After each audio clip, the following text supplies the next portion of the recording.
ನಮಸ್ಕಾರ ಸ್ನೇಹಿತರೆ, to C training ಸೊಲ್ಯೂಷನ್ಸ್ಗೆ ಮತ್ತೊಮ್ಮೆ ಸ್ವಾಗತವನ್ನು ಕೋರ್ತಾ ಇದ್ದೇನೆ. ಇವತ್ತಿನ ಸಂಚಿಕೆಯಲ್ಲಿ ಎಂಕಾಮ್ ನಂತರ ಮತ್ತಷ್ಟು ಉನ್ನತ ವ್ಯಾಸಂಗ ಮಾಡುವಂತ ಆಸಕ್ತಿ ಇರೋ ವಿದ್ಯಾರ್ಥಿಗಳು ಯಾವ್ಯಾವ ಕೋರ್ಸ್ನ ಮಾಡಬಹುದು ಅನ್ನೋ ಮಾಹಿತಿಯನ್ನ ನೀಡ್ತಾ ಇದ್ದೇನೆ. ನಿಮ್ಗೆಲ್ಲ ತಿಳಿದಿರೋ ಹಾಗೆ ನಾನು ಹಿಂದಿನ ವಿಡಿಯೋದಲ್ಲಿ ಎಂಕಾಮ್ ನಂತರ ಯಾವ ತರ ಕೆರಿಯರ್ ಆಪ್ಷನ್ಸ್ ಇದೆ ಅನ್ನೋದನ್ನ ನಿಮ್ಗೆ ತಿಳಿಸಿದ್ದೆ. ಕೆಲವೊಬ್ಬರು ವಿದ್ಯಾರ್ಥಿಗಳು ಎಂಕಾಮ್ ನಂತರ ಮತ್ತಷ್ಟು ಓದಿ ಇನ್ನ ಒಳ್ಳೆ ಕೆರಿಯರ್ ಆಪ್ಷನ್ಸ್ ನ ಚಾರ್ಟ್ ಔಟ್ ಮಾಡ್ಕೋಬೇಕು, ತಮ್ಮ ಪ್ರೊಫೆಷನಲ್ ಲೈಫ್ ನ ಚೆನ್ನಾಗಿ ಇಟ್ಕೋಬೇಕು ಅನ್ನೋ ಆಸೆಯನ್ನ ಹೊಂದಿರ್ತಾರೆ. ಹಾಗಾಗಿ ಅಂತ ವಿದ್ಯಾರ್ಥಿಗಳಿಗೆ ಇವತ್ತಿನ ವಿಡಿಯೋದಲ್ಲಿ ನಾನು ಎಂಕಾಮ್ ನಂತರ ಇನ್ನ ಯಾವ ತರ ಉನ್ನತ ವ್ಯಾಸಂಗ ಮಾಡಿ ಒಳ್ಳೊಳ್ಳೆ ಉದ್ಯೋಗ ಅಥವಾ ನೌಕರಿಯನ್ನು ಗಿಟ್ಟಿಸ್ಕೋಬಹುದು ಅನ್ನೋದನ್ನ ಮಾಹಿತಿಯನ್ನ ಕೊಡ್ತಾ ಇದ್ದೇನೆ. ಅದಕ್ಕೂ ಮುಂಚೆ ನಮ್ಮ ಯೂಟ್ಯೂಬ್ ಚಾನೆಲ್ನ ಸಬ್ಸ್ಕ್ರೈಬ್ ಮಾಡೋದನ್ನ ಮರಿಬೇಡಿ.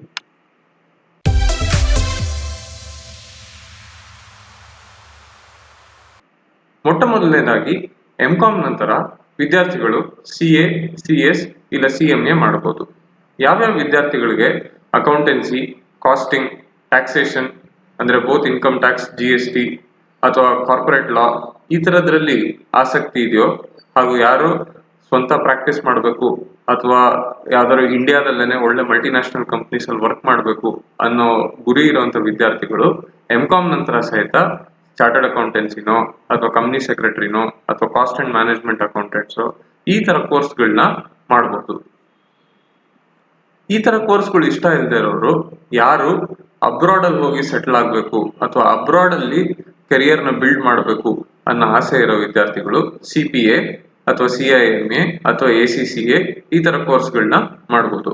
CPA US based course, CIMA ಮತ್ತು ACCA ಎರಡು UK based course. Both have a global recognition.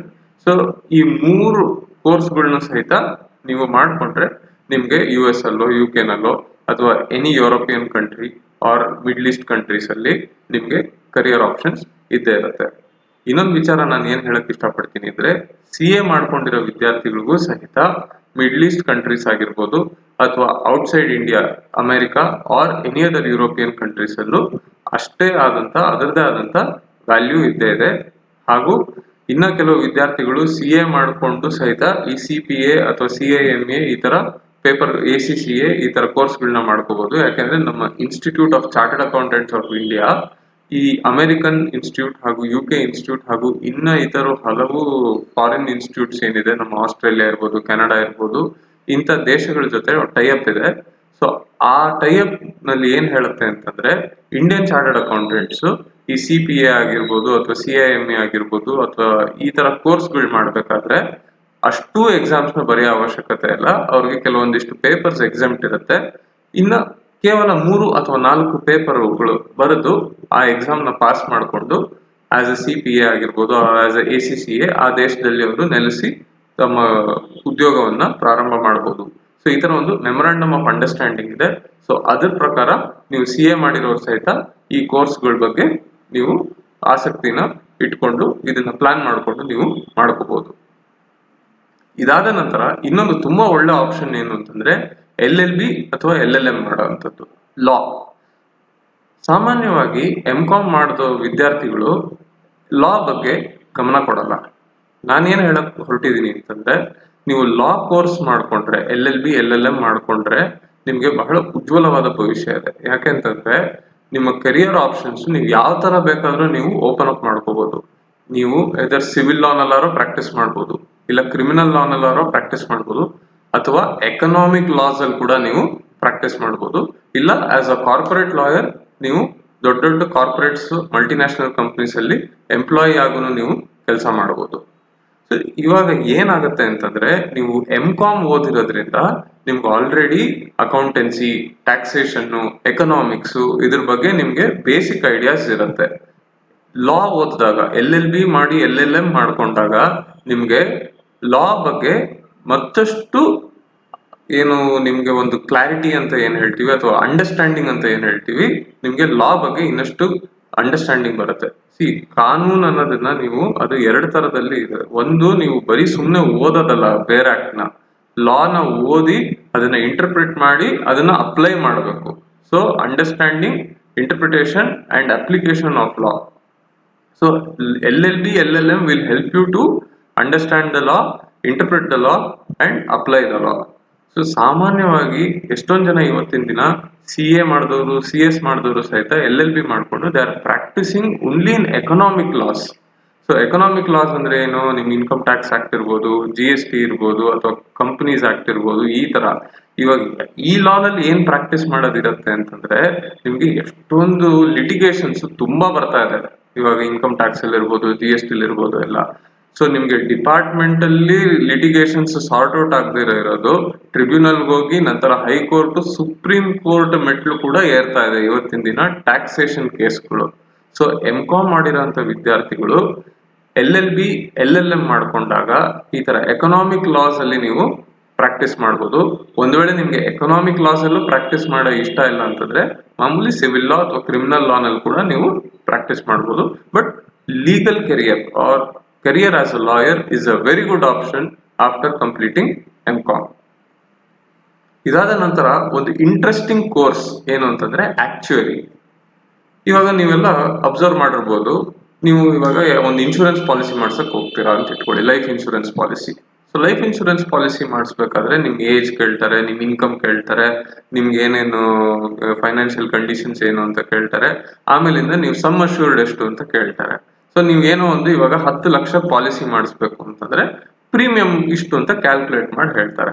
So ಯಾವ ಬೇಸಿಸ್ ಮೇಲೆ ಈ ಪ್ರೀಮಿಯಂ ಕ್ಯಾಲ್ಕುಲೇಷನ್ ಮಾಡ್ತಾರೆ? There will be some calculation.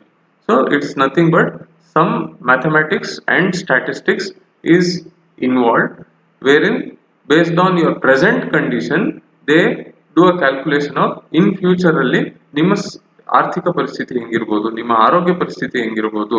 So, what is the probability of a unfortunate event? What is the probability of policy ending prematurely because of death? ಈ ತರ ಎಲ್ಲ ಒಂದು probabilities ನ calculate ಮಾಡಿ ನಿಮ್ಗೆ ಇಷ್ಟು ಪ್ರೀಮಿಯಂ ಅಂತ ಹೇಳ್ತಾರೆ. ಈ ಪ್ರೀಮಿಯಂ ಕ್ಯಾಲ್ಕುಲೇಷನ್ ಮಾಡೋಂಥ ವ್ಯಕ್ತಿನೇ actuary. So it is called as a actuarial science. ಇವಾಗ ಫಾರ್ ಎಕ್ಸಾಂಪಲ್ ನಿಮ್ದು ಯಾವ್ದೋ ಒಂದು ಫೈರ್ ಇನ್ಶೂರೆನ್ಸ್ ಮಾಡಿಸ್ತೀರಾ ಅಂತ ಇಟ್ಕೊಳ್ಳಿ ನಿಮ್ಮ ಇದಕ್ಕೆ. ಸೊ ಇವಾಗ ಫೈರ್ ಇನ್ಶೂರೆನ್ಸ್ ಮಾಡಿಸ್ಬೇಕು ನಿಮ್ಮ ಬಿಸ್ನೆಸ್ಗೆ ಅಂದಾಗ್ಲೂ ಅಷ್ಟೇ.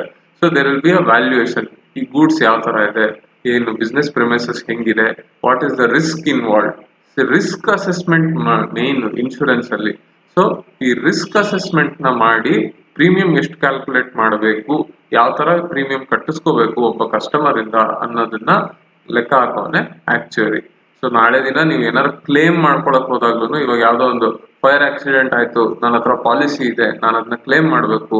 ಸೊ ಎಷ್ಟು ಇವಾಗ ನೀವು 1 ಕೋಟಿ ಪಾಲಿಸಿ ಮಾಡಿಸ್ಬಿಟ್ಟಿದ್ರೆ 1 ಕೋಟಿನೂ ಬರಲ್ಲ. ಆಕ್ಚುಯರಿ ಬರ್ತಾನೆ ನಿಮ್ ಸೈಟ್ಗೆ, ವಾಟ್ ಈಸ್ ದ ಲಾಸ್ ಅನ್ನೋದನ್ನ ಅವನು ವ್ಯಾಲ್ಯೂ ಮಾಡ್ತಾನೆ. Based on the valuation you will get your amount. So ಹಾಗಾಗಿ actuary plays a very very important role in insurance sector. So insurance sector ಅಲ್ಲಿ ನಿಮ್ಗೆ ಬೆಳೆಯ ಆಸಕ್ತಿ ಇತ್ತು ಅಂತಂದ್ರೆ ನೀವು ಆಕ್ಚುಯರಿಯಲ್ ಕೋರ್ಸ್ ನ ಮಾಡ್ಕೋಬಹುದು. ಸೊ ಅದಕ್ಕೂ ಒಂದು ಇನ್ಸ್ಟಿಟ್ಯೂಟ್ ಇದೆ, institute of actuaries of India ಅಂತ. It is a institute set up under an act of parliament, just like institute of chartered accountants of ಇಂಡಿಯಾನೋ, ಕಂಪನಿ ಸೆಕ್ರೆಟರಿ ಇನ್ಸ್ಟಿಟ್ಯೂಟ್ ಅಥವಾ ಕಾಸ್ಟ್ ಅಕೌಂಟೆಂಟ್ಸ್ ಇನ್ಸ್ಟಿಟ್ಯೂಟ್ ಹಿಂಗಿದೆಯೋ ಅದೇ ತರಾನೇ ಇದು ಒಂದು ಇನ್ಸ್ಟಿಟ್ಯೂಟ್ ಇದೆ. ಸೊ ಆಕ್ಚುಯರೀಸ್ ಅಲ್ಲಿ ನಿಮ್ಗೆ ಆಸಕ್ತಿ ಇರೋರು ಇನ್ಸ್ಟಿಟ್ಯೂಟ್ ಆಫ್ ಆಕ್ಚುಯರೀಸ್ ಆಫ್ ಇಂಡಿಯಾದಲ್ಲಿ ರಿಜಿಸ್ಟರ್ ಮಾಡಿಕೊಂಡು ಒಬ್ಬ ಆಕ್ಚುಯರಿಯಲ್ ವ್ಯಾಲ್ಯೂಯರ್ ಆಗಿ ನೀವು ಕೆಲಸ ಮಾಡ್ಬೋದು, ಆ ಎಕ್ಸಾಮ್ ನ ಪಾಸ್ ಮಾಡಿಕೊಂಡು. So it's a very good career. So ಈ ಕೆರಿಯರ್ ನ ಕೂಡ ನೀವು ಕನ್ಸಿಡರ್ ಮಾಡಿಕೊಂಡು ಆಕ್ಚುಯರಿ ಕೋರ್ಸ್ ನ ನೀವು ಮಾಡ್ಕೋಬಹುದು. ಇದಾದ ನಂತರ ಇನ್ವೆಸ್ಟ್ಮೆಂಟ್ ಅಡ್ವೈಸರ್ ಎಕ್ಸಾಮ್ಸ್. ಇವಾಗ ಇನ್ವೆಸ್ಟ್ಮೆಂಟ್ ಅಡ್ವೈಸರ್ ಅಂದ್ರೆ ಏನು? ಇವಾಗ ಒಬ್ಬರ ಹತ್ರ ಒಂದು 10 ಲಕ್ಷ ರೂಪಾಯಿ ಇದೆ ಅಂತ ಇಟ್ಕೊಳ್ಳಿ. ಸೊ ಆ 10 ಲಕ್ಷ ರೂಪಾಯಿನ ಅದರಲ್ಲಿ ಎಷ್ಟು FD ನಲ್ಲಿ ಇಡಬೇಕು, ಎಷ್ಟು ಮ್ಯೂಚುವಲ್ ಫಂಡ್ಸ್ ಅಲ್ಲಿ ಇಡಬೇಕು, ಎಷ್ಟು ಶೇರ್ಸ್ ಅಲ್ಲಿ ಹಾಕ್ಬೇಕು, ಈ ತರ ಒಂದು ಪೋರ್ಟ್ಫೋಲಿಯೋ ಮ್ಯಾನೇಜ್ಮೆಂಟ್ ಅಂತ ಕರಿತೀವಿ. ಸೊ ಈ ಜಾಸ್ತಿ ಹೈ ನೆಟ್ವರ್ಕ್ ಇಂಡಿವಿಜುವಲ್ಸ್ ಆಗಿರ್ಬೋದು, ಈ ತರದವ್ರಿಗೆಲ್ಲ ಪೋರ್ಟ್ಫೋಲಿಯೋ ಮ್ಯಾನೇಜ್ಮೆಂಟ್ ಸರ್ವಿಸಸ್ ಬೇಕಾಗತ್ತೆ. ಸೊ ಇದನ್ನ ಅಡ್ವೈಸ್ ಮಾಡೋರ್ಗೆ ಸೆಬಿ ಒಂದು ಎಕ್ಸಾಮಿನೇಷನ್ ಕಂಡಕ್ಟ್ ಮಾಡುತ್ತೆ, ಇನ್ವೆಸ್ಟ್ಮೆಂಟ್ ಅಡ್ವೈಸರ್ ಅಂತ. ಆ ಎಕ್ಸಾಮ್ ನ ಕ್ಲಿಯರ್ ಮಾಡ್ಕೊಂಡವರು ತಮ್ಮನ್ನ ತಾವೇ ರಿಜಿಸ್ಟರ್ಡ್ ಇನ್ವೆಸ್ಟ್ಮೆಂಟ್ ಅಡ್ವೈಸರ್ ಅಂತ ನೀವು ಅಡ್ವೈಸ್ ಮಾಡ್ಬೋದು ನಿಮ್ಮ ಕ್ಲೈಂಟ್ಸ್ಗೆ. ಸೊ ಇದರಲ್ಲೂ ಅಷ್ಟೇ, ನೀವು ನಿಮ್ಮ ಸ್ವಂತ ಅಡ್ವೈಸರಿ ಫಾರ್ಮ್ ಆರೋ ಸೆಟಪ್ ಮಾಡ್ಬೋದು, ಅಥವಾ ಎಕ್ಸಿಸ್ಟಿಂಗ್ ಯಾವ್ದಾದ್ರು ದೊಡ್ಡ ದೊಡ್ಡ ಅಡ್ವೈಸರಿ ಫಾರ್ಮ್ಸ್ ಇರುತ್ತಲ್ಲ ಅಂತ ಕಡೆ ನೀವು ಕೆಲಸನೂ ಮಾಡ್ಬೋದು. Again it's a very good career. So SEBI conduct ಮಾಡೋ ಎಕ್ಸಾಮ್ಸ್ ನ ನೀವು ಕ್ಲಿಯರ್ ಮಾಡ್ಕೊಂಡ್ರೆ ಒಬ್ಬ ಒಳ್ಳೆ ಇನ್ವೆಸ್ಟ್ಮೆಂಟ್ ಅಡ್ವೈಸರ್ ಆಗಿ ನೀವು ನಿಮ್ಮ ಕೆರಿಯರ್ ನ ಎಸ್ಟಾಬ್ಲಿಷ್ ಮಾಡ್ಕೋಬಹುದು. ಇದೆಲ್ಲದರ ಜೊತೆ ನೀವು ಇನ್ನೊಂದು ಬಹಳ ಮುಖ್ಯವಾದ ಕೋರ್ಸ್ ಏನು ಅಂತಂದ್ರೆ ಅದು ಸಿವಿಲ್ ಸರ್ವಿಸಸ್ ಎಕ್ಸಾಮಿನೇಷನ್. ಯಾವ್ಯಾವ ವಿದ್ಯಾರ್ಥಿಗಳು ಎಂ.ಕಾಮ್ ನಂತರ ಗೌರ್ಮೆಂಟ್ ಸರ್ವಿಸ್ ಮಾಡಬೇಕು, ಆದ್ರೆ ತುಂಬಾ ಉನ್ನತ ಹುದ್ದೆಯಲ್ಲಿ ಗೌರ್ಮೆಂಟ್ ಅಲ್ಲಿ ಕೆಲಸ ಮಾಡಬೇಕು ಅನ್ನೋ ಆಸೆ ಇರೋಂತ ವಿದ್ಯಾರ್ಥಿಗಳು ಖಂಡಿತವಾಗ್ಲೂ ಸಿವಿಲ್ ಸರ್ವಿಸಸ್ ಎಕ್ಸಾಮ್ಗೆ ಪ್ರಿಪೇರ್ ಆಗಿ ಅಪಿಯರ್ ಆಗಲೇಬೇಕು.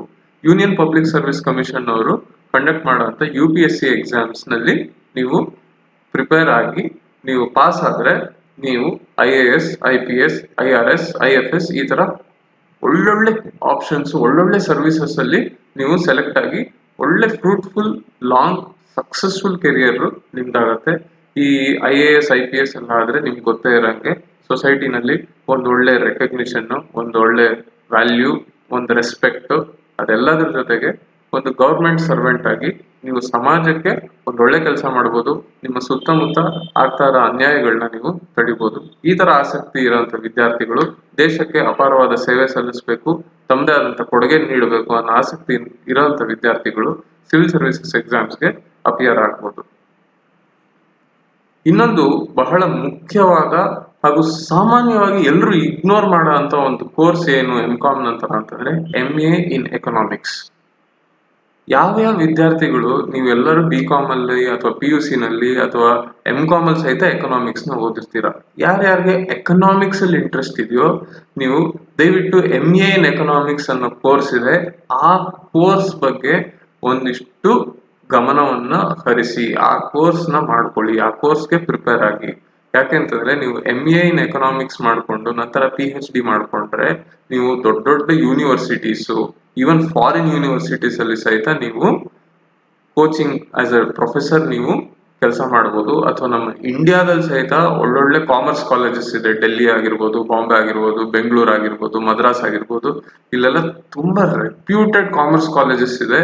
ಅಂತ ಕಾಲೇಜಸ್ ಅಲ್ಲಿ ನೀವು ಪ್ರೊಫೆಸರ್ ಆಗಿ ಅಥವಾ ದೊಡ್ಡ ದೊಡ್ಡ ಯೂನಿವರ್ಸಿಟಿಗಳಲ್ಲಿ ನೀವು ಪ್ರೊಫೆಸರ್ ಆರ್ HOD ಅಂದ್ರೆ ಹೆಡ್ ಆಫ್ ದ ಡಿಪಾರ್ಟ್ಮೆಂಟ್ ಅಂತ ಏನ್ ಕರಿತೀವಿ, ಆ ತರ ಕೆಲಸ ಮಾಡಿ.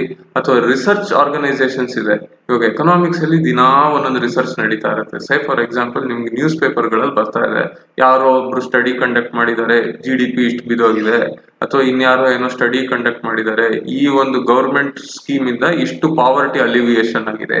ಇದನ್ನೆಲ್ಲ ಸ್ಟಡಿ ಮಾಡೋ ಅಂತವ್ರು ಯಾರು? ಎಕನಾಮಿಸ್ಟ್ಗಳು.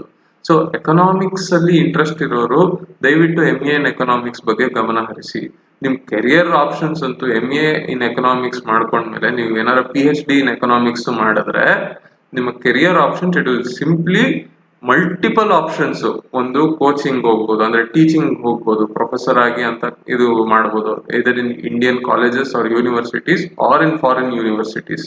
ಅದಲ್ದಿರ ನೀವು RBI ಅಂತ ರೆಪ್ಯೂಟೆಡ್ ಆರ್ಗನೈಸೇಷನ್ಸ್ ಅಲ್ಲಿ ಲ್ಯಾಟ್ರಲ್ ಎಂಟ್ರಿ ಆಗಿ ಹೋಗ್ಬೋದು. ನೀವು ಅಟ್ ಡೆಪ್ಯೂಟಿ ಗವರ್ನರ್ ಲೆವೆಲ್ ವರೆಗೂ ನೀವು ಲ್ಯಾಟ್ರಲ್ ಎಂಟ್ರಿ ಆಗಿ ಹೋಗ್ಬೋದು. ಇನ್ನ ನೀವು ಆಸ್ ಎಕನಾಮಿಸ್ಟ್ ನೀವು ಇನ್ನ ದೊಡ್ಡ ಹೆಸರು ಮಾಡಿ ನೀವು ಪೇಪರ್ ಅಲ್ಲಿ ಆರ್ಟಿಕಲ್ಸ್, ನಿಮ್ದೇ ಆದಂತ ರಿಸರ್ಚ್ ಪೇಪರ್ಸ್ ಎಲ್ಲ ನೀವು ಪಬ್ಲಿಷ್ ಮಾಡಿದ್ರೆ ನೀವು ಈವನ್ ನಮ್ಮ ನೀತಿ ಆಯೋಗ್ ಅಂತ ಏನಿದೆ ಅಥವಾ prime minister's economic advisory council ಅಂತ ಏನಿದೆ, ಈ ತರ you can really drive the economy of the country. ನಿಮ್ಮ ಕಾಂಟ್ರಿಬ್ಯೂಷನ್ಸ್ ಏನ್ ಬರುತ್ತೆ, it will be huge contribution to the country as an economist. So ಬರೀ ಏನು ಇವತ್ತಿನ ಪರಿಸ್ಥಿತಿ ಹೆಂಗಾಗೋಗಿದೆ ನಮ್ಮ ದೇಶದಲ್ಲಿ ಅಂತಂದ್ರೆ, ಬರೀ ಡಾಕ್ಟರ್ ಇಂಜಿನಿಯರ್ಗೆ ವ್ಯಾಲ್ಯೂ, ಯಾಕೆಂದ್ರೆ ಅವ್ರು ಇಷ್ಟು ಲಕ್ಷ ಸಂಬಳ ತಗೋತಾರೆ ಅಂತ. ಹೌದು, ಒಬ್ಬ ಡಾಕ್ಟ್ರು ಇಂಜಿನಿಯರ್ಗು ಅವ್ರದೇ ಆದಂತ ವ್ಯಾಲ್ಯೂ ಇದೆ. ಆದ್ರೆ ಈ ತರ ಕೋರ್ಸಸ್ ಏನಿದೆ ಇವಾಗ ಎಕನಾಮಿಕ್ಸ್ ಅಂತ ನಾವೇನ್ ಕರಿತೀವಿ, ಅಥವಾ ಈ ಆಕ್ಚುರಿಯಲ್ ಕೋರ್ಸ್ ಅಂತ ಏನಿದೆ, ಕಾಮರ್ಸ್ ರಿಲೇಟೆಡ್ ಫೀಲ್ಡ್ ಅಲ್ಲೂ ನಿಮ್ಗೆ ತುಂಬಾ ಆಪರ್ಚುನಿಟೀಸ್ ಇದೆ. ಆಮೇಲೆ ನೀವು ಡೈರೆಕ್ಟ್ ಆಗಿ ನಾಟ್ ಓನ್ಲಿ ನಿಮ್ಮ ಒಂದು ಕರಿಯರ್ ಅಥವಾ ನಿಮ್ಮ ಲೈಫ್ ಸೆಟಲ್ ಮಾಡ್ಕೊಳ್ಳೋದು ಅಷ್ಟೇ ಅಲ್ಲ, ಈ ತರ ಈ ರಿಸರ್ಚ್ ಆಗಿರ್ಬೋದು, ಅಥವಾ ಈ ತರ ಗೌರ್ಮೆಂಟ್ ಅಡ್ವೈಸರಿ ರೋಲ್ಸ್ ಆಗಿರ್ಬೋದು, ಅಥವಾ RBI ಅನ್ನೋ ಸಂಸ್ಥೆಗಳಲ್ಲಿ ನೀವು ಕೆಲಸ ಮಾಡೋಂಥ ಅವಕಾಶಗಳಿರ್ಬೋದು, ಇದೆಲ್ಲ ಸುಲಭವಾಗಿ ಸಿಗೋಂಥದ್ದಲ್ಲ.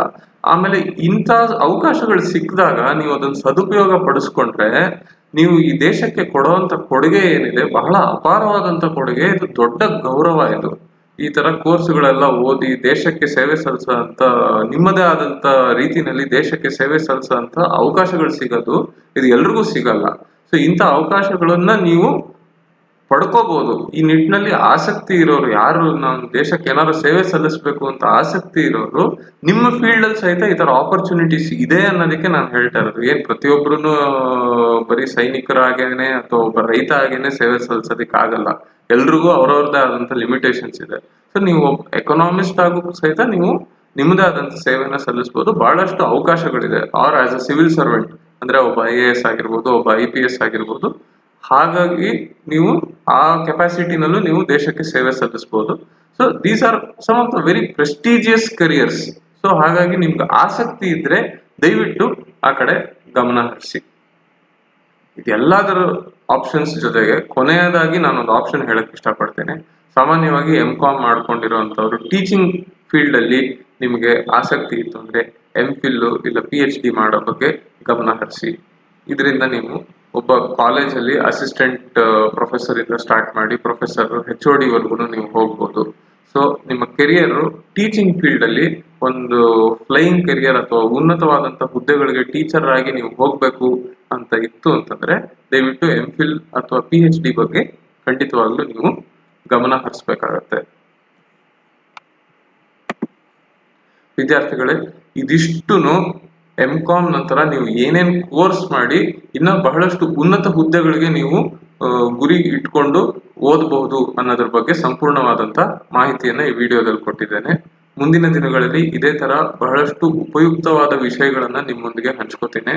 ಆ ತರ ನಾವು ನಿಮ್ಮೊಂದಿಗೆ ಹಂಚ್ಕೋಬೇಕು ಅಂತಂದ್ರೆ ಸದಾ ನಿಮ್ಮ ಪ್ರೋತ್ಸಾಹ ಇರಬೇಕು. ಪ್ರೋತ್ಸಾಹ ನಿಮ್ಗೆ ಗೊತ್ತು ಯಾವ ತರ ಅಂತ. ವಿಡಿಯೋನ ಲೈಕ್ ಮಾಡಿ ಹಾಗೂ ನಿಮ್ಮ ಸ್ನೇಹಿತರೊಂದಿಗೆ ಹಂಚ್ಕೊಳ್ಳಿ. ನಮ್ಮ YouTube ಚಾನಲ್ಗೆ ಸಬ್ಸ್ಕ್ರೈಬ್ ಆಗೋದನ್ನ ಮರಿಬೇಡಿ. ಇದೇ ರೀತಿ ಪ್ರೋತ್ಸಾಹ ಕೊಡ್ತಾ ಇರಿ. ನಾವು ಇದೇ ರೀತಿ ಮತ್ತಷ್ಟು ವಿಚಾರಗಳನ್ನ ನಿಮ್ಮೊಂದಿಗೆ ಹಂಚ್ಕೋತೀವಿ. ಮುಂದಿನ ವಿಡಿಯೋದಲ್ಲಿ ನಿಮ್ಮನ್ನ ಮತ್ತೆ ಭೇಟಿ ಆಗ್ತೀನಿ. ಅಲ್ಲಿವರೆಗೂ ನಮಸ್ಕಾರ.